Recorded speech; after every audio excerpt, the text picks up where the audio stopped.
आप सभी का स्वागत है हमारी हिस्ट्री यूट्यूब चैनल में। आज हम बात करेंगे हिंदू घाटी सभ्यता का अंत कैसे हुआ। इतनी बड़ी सभ्यता एकदम कैसे नष्ट हो गई, कहाँ लुप्त हो गई ये सभ्यता। इस सभ्यता के बारे में बात करेंगे। सिंधु घाटी सभ्यता के अंत के विषय में विद्वानों के भिन्न भिन्न मत रहे हैं।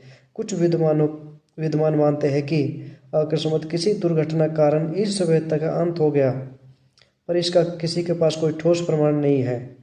और कुछ विद्वानों का मत है सिंधु सभ्यता सिंधु नदी के किनारे बसी थी।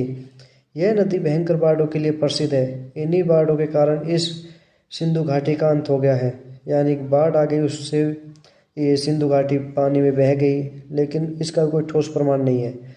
और दूसरे विद्वानों का मत है मौसम परिवर्तन से जमीन सूख गई और उपजाऊ भूमि रेगिस्तान बदल गई होगी। इस मत के तो कुछ सबूत मिलते हैं, जैसे खुदाई के दौरान मोहनजोदाड़ो सभ्यता में खंडर बालू की सतह के नीचे मिले हैं। विद्वानों के अनुसार बालू के कारण जमीन की सतह ऊंची उठती हुई गई है। नगरवासियों को मजबूर होकर पुरानी नींवों की ऊंचाई पर मकान बनाने पड़े। मेरे अनुसार बदलते मौसम के कारण उपजाऊ भूमि का रेगिस्तान में बदल जाना इस सभ्यता के अंत की शुरुआत रही होगी, क्योंकि ये सभ्यता एक ही स्थान पर इतने लंबे समय तक प्रगति की ओर अग्रसर होती रही हो, और वो यूं ही नहीं उजड़ सकती। यदि कोई बड़ी दुर्घटना घटी होती तो प्रमाण हमें अवश्य मिलते।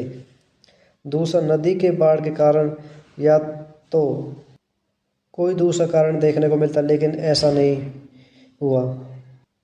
आज भी भारत के कई हिस्सों में बाढ़ आती है और हर दूसरे वर्ष आती है। इससे बर्बादी अवश्य होती है, पर एक सभ्यता का नाश हो जाए, इस मत का समर्थन करने का मन नहीं करता।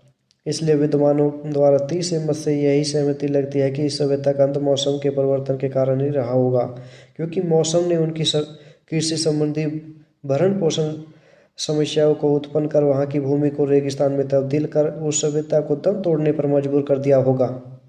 इस मजबूरी के कारण वहाँ के जो लोग रहा करते थे, बस्ती रहा करती थी, मजबूरन हो